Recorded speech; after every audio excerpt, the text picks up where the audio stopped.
I'm just gonna record this while this is still fresh in my head. There is a full moon tomorrow in Scorpio, and I'm going to explain how the moon cycles work and alternative spirituality and astrology, and for people who practice witchcraft and moon magic and all kinds of stuff. This is not going to be exhaustive though. So there is a full moon tomorrow in Scorpio, and the transits that are influencing it are that we just had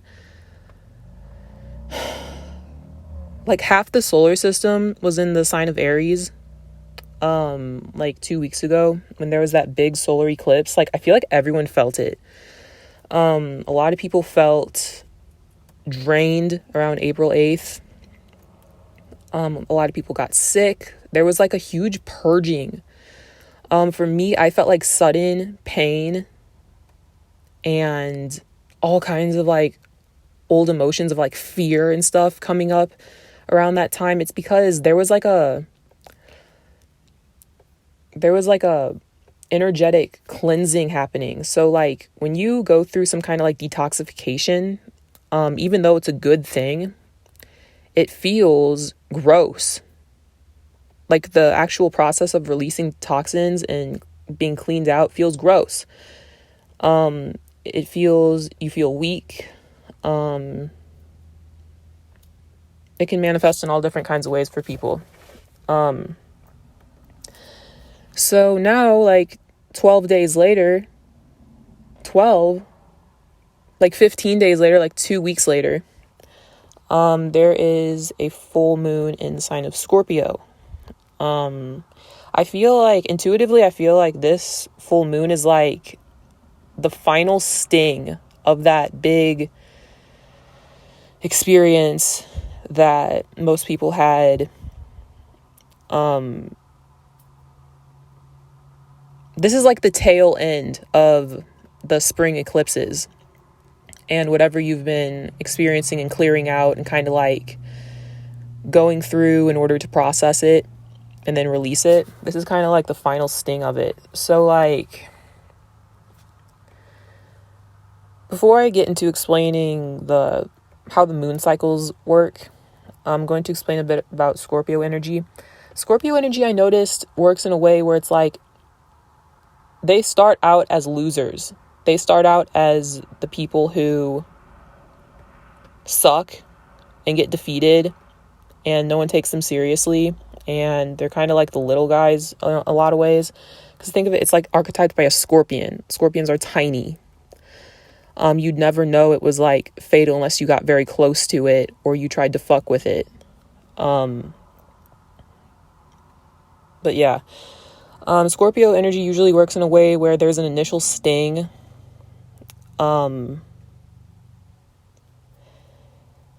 There's an initial sting. There's an initial defeat. And then that sting the venom in the sting causes a period of destruction, disintegration, breakdown, destabilization, because Scorpio is the exaltation of Uranus, which is a planet of destabilization and radical change, transformation. It's at its peak in the sign of Scorpio. You can watch my astrology video about the sign of Scorpio for a lot more detail on how the energy of the sign works. But there's an initial phase of losing the battle, of dying, of being defeated, being humiliated, just like going out sad. But I look at Scorpio energy in a way where it's like you lose the battle, but you end up winning the war in the long term, because of your initial losses. Because once you've been stung, you now have, it's kind of like, I look at it as a sign of like it's a vaccine or something. Like you get injected with a little bit of the poison so that you can build immunity. And then when it's like been in your system and transformed you and like you've already experienced it once, it's hard for you to go under again. So this is also why Scorpio is depicted in its higher octaves as a phoenix, because after that initial loss, that initial death process, you rise back up with immunity, and now you're invincible to whatever took you down before, and you're able to win in the long run. So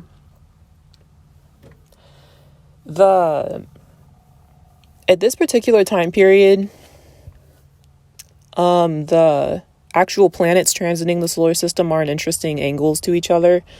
The moon will be in Scorpio tomorrow. And the sun is in Taurus, conjunct the planets Jupiter and Uranus. It's kind of interesting the way that the planets are angled right now, because Uranus is traditionally exalted in the sign of Scorpio, and it's at its weakest position in the sign of Taurus. Yet Uranus is in Taurus right now. This better still be recording. Yeah. So with Uranus, the planet of sudden change and like big social movements, organizations, society at large, being in the sign of Taurus, and Jupiter being in Taurus, and Jupiter is usually depicted as like the planet of luck, of generosity, of benevolence, of higher wisdom, all kinds of shit. It seems like on an emotional level, I feel like the collective is going to feel like the luck and the social support and yeah, all that stuff is elsewhere right now. It's opposite of you on an emotional level. The moon in Scorpio will also be squaring Pluto, which is in the sign of Aquarius, tomorrow. And Pluto is the god of death. So this creates like a very uncomfortable angle of like, it kind of feels like the energy in the air is kind of like impending doom, kind of like, some kind of like sting, some kind of like something needs to give right now. But it's all these planets are in fixed stubborn signs. So it's like the energy of Pluto, of like where Scorpio is actually at home, is squaring it right now. So it's like Pluto isn't supporting you, and it's going to make you go in a loop-de-loop for a while until you can finally just like have that sting or have that defeat. And then it's going to like also throw you for a loop when it's time to like come back up and be immune. So it's like, yeah, you get the idea. So I feel like in general, the collective energy is like, you're going to experience something, or you're just going to feel on an emotional level like a loser. You're going to feel like you lost. You're going to feel like you've been taken under. You're going to feel like something's like a hopeless cause. Jupiter, the planet of hope, is opposite the moon. Uranus, the planet of the higher good, is opposite the moon. I feel like a lot of people are going to be feeling emotionally like alone during this time. I'm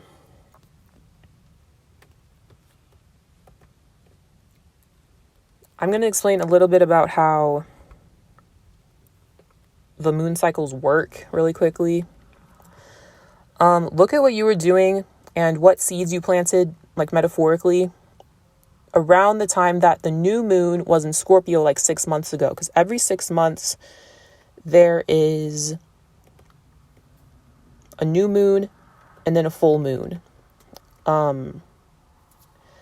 in a given sign. So around November 12th and 13th of last year, kind of like remember the mindset you were in, the kind of things that were in your life around then, what kinds of changes you wanted to see happen in your life, kind of areas you felt kind of defeated in, so forth. Those are now bearing fruit. Or if it's like a long haul manifestation that you planted seeds for around that time, then you'll be able to tell which seeds or like intentions, because new moons are a time of setting intentions, planting seeds. You don't see the results yet. You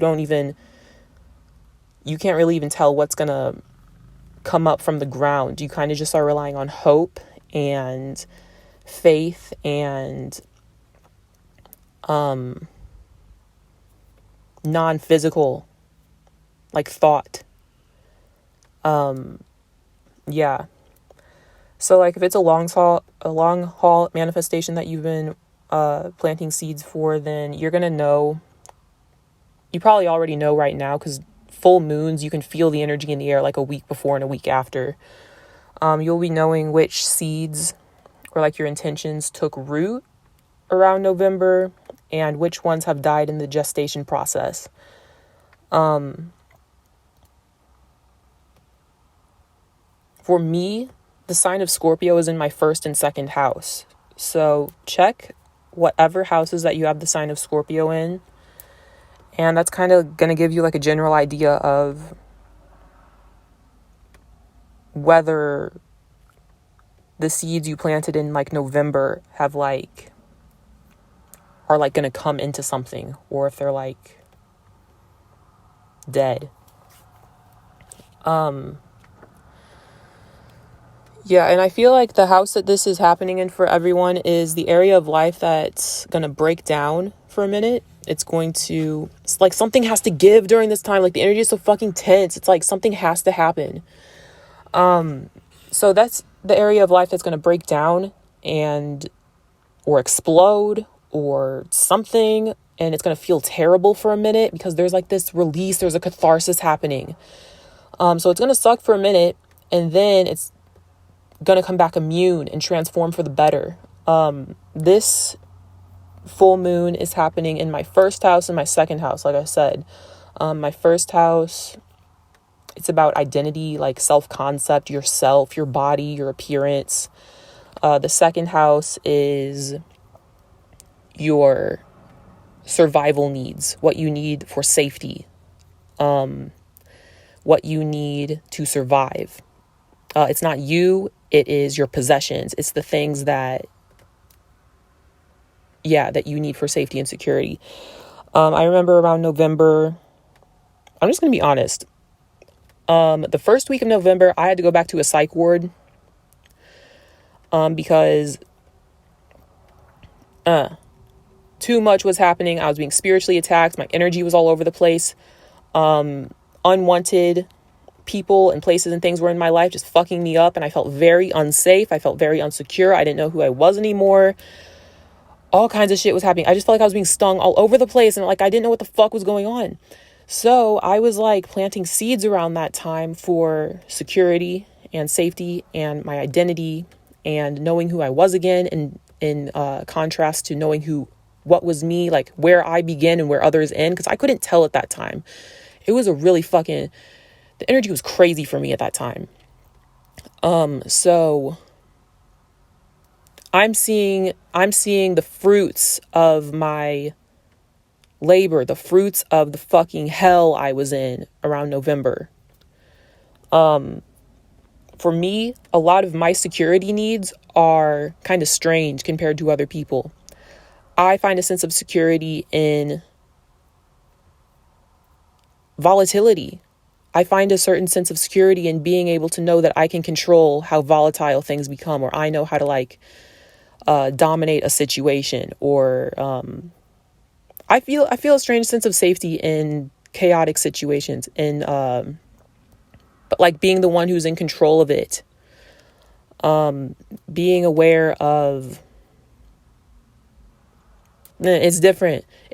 I don't find security in things that are stagnant and like too solid and too fixed, and I can't like move them or transform them or like take one thing and make it another.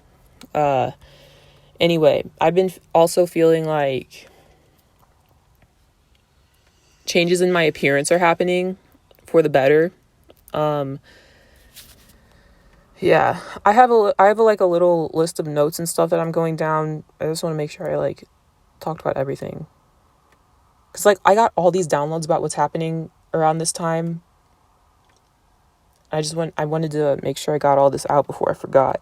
Also, I had this like intuitive message come to me that for a week before this full moon and a week afterwards, there's going to be a lot of emotional energy in the air, and it's going to be like unwanted, dark, scary, like death-centered emotions, because the moon in Scorpio is at its worst position. The moon hates being in Scorpio. It's like if you ever meet people who have Scorpio moons in their natal chart, they are emotionally chaotic. They're emotionally like in hell a lot of the times. They're like, their emotions are not stable. They are not pleasant. They usually don't welcome their emotions. People who are on a very low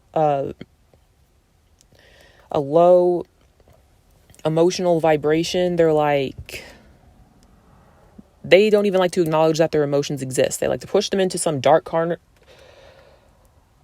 I need to get out of the fucking Midwest. I hate this fucking accent. They need to push them into some like dark corner of their mind.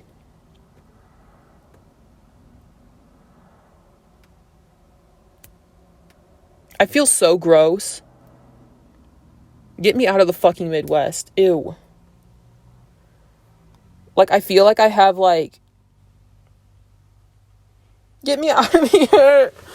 Anyway, a lot of Scorpio moons like to push their emotions to the darkest corner of their mind. I feel like I hate Midwest accents because I'm becoming aware of how fucking gross my father's side of the family is, and I can't stand the people who are from the countryside and like the Midwest. Like, I'm also becoming aware of all the disgusting, gross shit that happens in countrysides in the Midwest. So I have like this aversion to country accents. Anyway, I'm going all over the place. Dear God, please purge all remnants of country accents from my ancestors and my third and fourth cousins out in the countryside out of my system.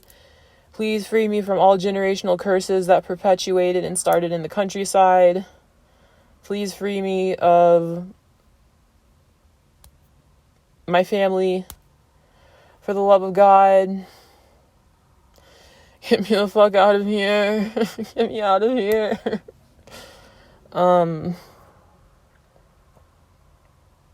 Anyway, a lot of people with Scorpio moons have like aversions to their emotions.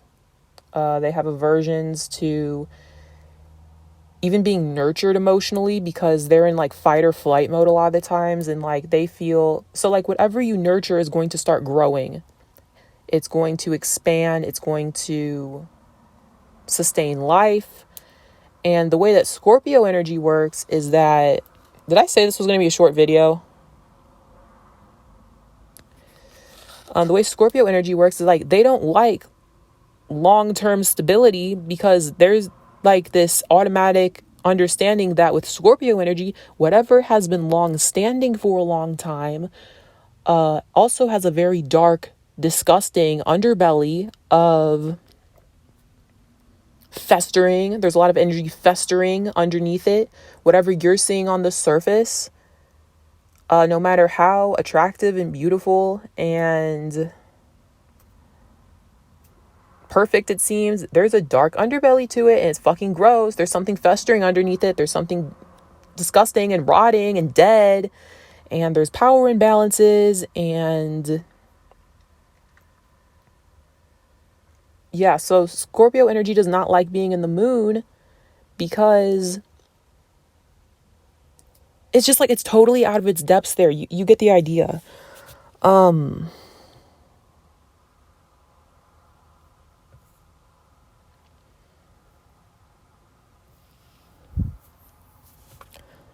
yeah, and I was at the gas station just now, and I had this insight that do not hold on to any energy that's coming up right now. Don't try to repress it back down.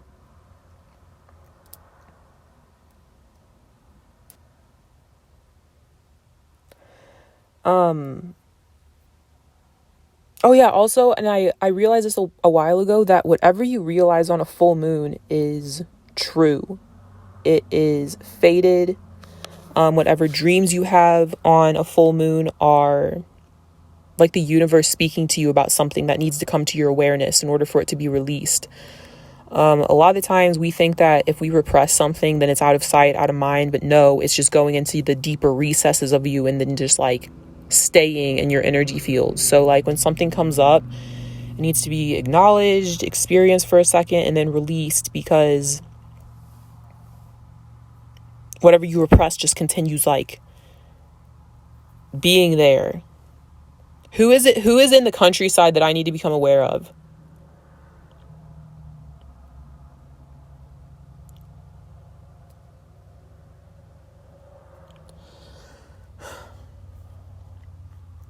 I do have history in the country.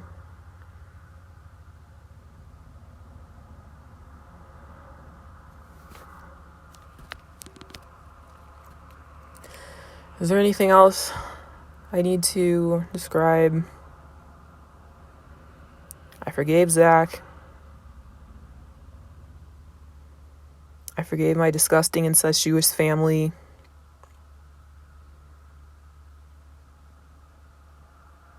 I forgave the eating habits of my family. Yes, I did. I did that last week.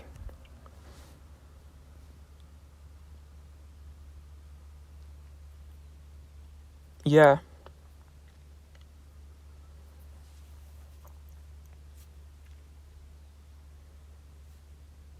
Is that it? Damn. Oh yeah. The sign of Scorpio, since it's naturally ruled by Pluto, it's a sign of concealment. It's a sign of conservatism.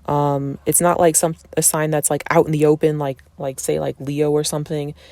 It's a sign that likes to keep things under wraps, likes to keep things shrouded in darkness, because a lot of stuff that happens in the sign of Scorpio in the 8th house is very taboo. It's very socially unacceptable. It is shame-inducing. It's stuff that isn't going to win you any social support. It's stuff that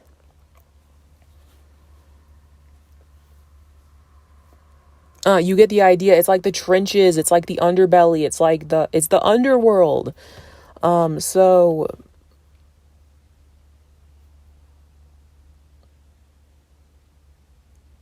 I'm getting all kinds of like personal realizations even when I'm talking. I'm about to stop talking in a second. But yeah, anything that you realize around this time, especially stuff you've realized this past week and for the following week, is stuff that all needs to be like accepted and forgiven, and have hope that no matter what is coming up around this time is going to pass, and that it's temporary, for as long as you don't repress it back down or ignore it or try to fight against it. I